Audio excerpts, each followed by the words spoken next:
Bismillahirrahmanirrahim. Assalamualaikum warahmatullahi wabarakatuh. Selamat pagi Indonesia, selamat pagi para siswa, selamat datang di kelas pembelajar. Tempatnya orang-orang membina akhlakul karimah. Terima kasih atas kehadirannya, mudah-mudahan hari esok lebih baik dari hari ini. Berikutnya dalam waktu kurang dari 15 menit ke depan, saya akan memaparkan materi pelajaran pendidikan Pancasila dengan elemen yang kedua, yaitu Undang-Undang Dasar 1945.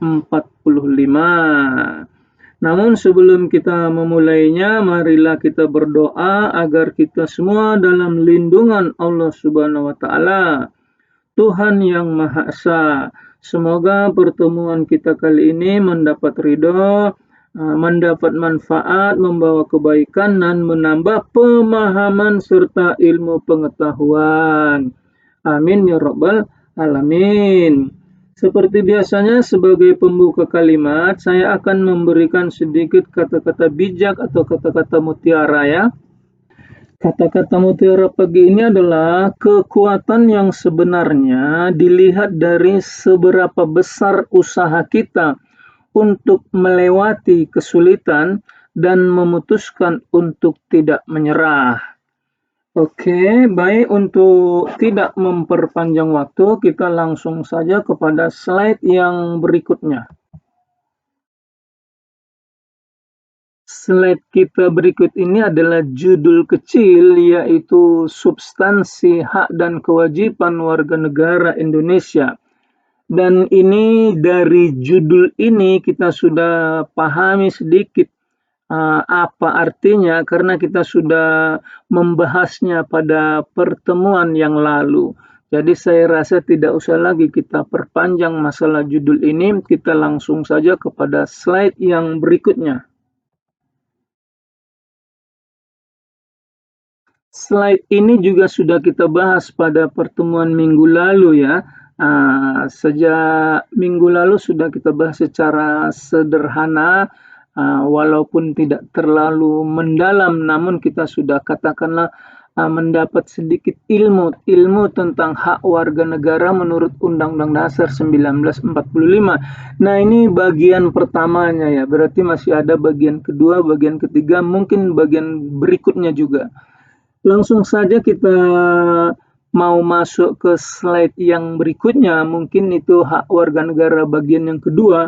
Namun kita perlu mengkaji sejenak ya, sejak amandemen Undang-Undang Dasar 1945 yang kedua, yaitu tahun 2000, hak asasi manusia sudah masuk ke dalam pasal-pasal Undang-Undang Dasar 1945, yaitu bab 10A, pasal 28A sampai pasal 28J.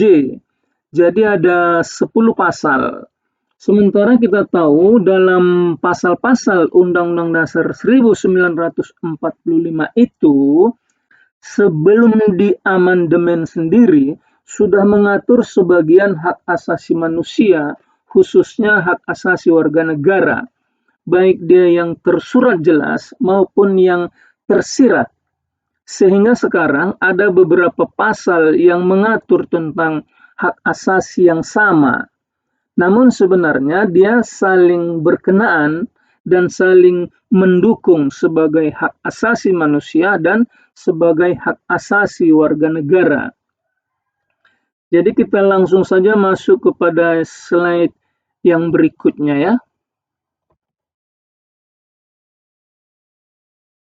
Inilah hak asasi warga negara menurut Undang-Undang Dasar 1945, bagian yang keduanya ya. Kita lihat yang pertama adalah hak anak. Nah, setiap anak berhak atas kelangsungan hidup. Jadi sekali lagi kata hidup di sini adalah intinya, pokoknya dari hak asasi manusia. Yang paling dasar dari hak asasi warga negara juga adalah hidup dan kehidupan untuk tumbuh dan berkembang, itu pada pasal 28B ayat 2. Begitu juga dengan pengembangan diri, ini juga salah satu dari hak asasi yang paling mendasar dari manusia itu ya.